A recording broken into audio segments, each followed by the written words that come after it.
আসসালামু আলাইকুম। তো আমরা এখন আছি বর্তমানে আশুলিয়া নারী ও শিশু হাসপাতালে। তো এখানে আপনি দিনটা ২৪ ঘন্টায় মূলত এখান থেকে চিকিৎসা করতে পারবেন যেকোনো প্রয়োজনে।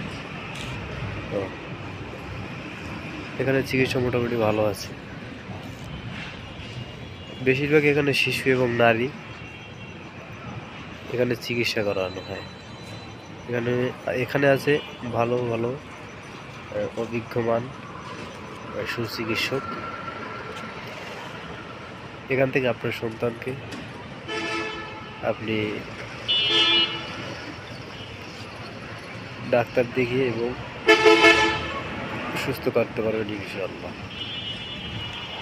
কিন্তু এখান থেকে কিন্তু আপনার যে দেখা যায় অনেক সময় অনেক হাসপাতালে সবসময় কিন্তু ডাক্তার পাওয়া যায় না।